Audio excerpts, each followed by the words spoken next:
નમસ્કાર દર્શક મિત્રો, હું જપન શાહ, કાનમ એક્સપ્રેસ ન્યૂઝમાં આપનું સ્વાગત છે।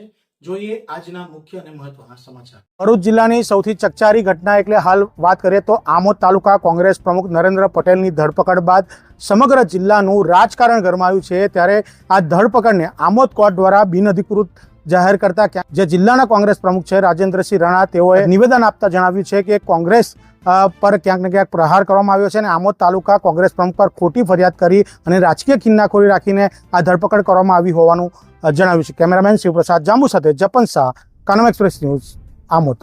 ભરૂચ જિલ્લા કોંગ્રેસ સમિતિના આમોદ તાલુકા કોંગ્રેસ સમિતિના અમારા પ્રમુખ શ્રી નરેન્દ્રભાઈ પટેલ અને સરભાણ તાલુકા પંચાયતના અમારા ચૂંટાયેલા પ્રતિનિધિ ચિંતનભાઈ પટેલ દ્વારા તાલુકા વિકાસ અધિકારીને 4 તારીખે લોકોના પ્રશ્નોને વાચા આપવા માટે રજૂઆત કરવા ગયેલા, ત્યારે એમની સાથે બેહુદું વર્તન કરી પ્રજાના પ્રશ્નોને દબાવવા માટે, આ જે ભ્રષ્ટાચારો ભારતીય જનતા પાર્ટી કરી રહી છે એને દબાવવા માટે, એમની સામે ખોટી રીતે જંબુસર વિધાનસભામાં ચૂંટાયેલા પ્રતિનિધિ દ્વારા એમને દબાવવા માટે, પ્રજાના પ્રશ્નોને વાચા નહીં આપવા માટે, અવાજને દબાવવા માટે ખોટી FRI કરવામાં આવી।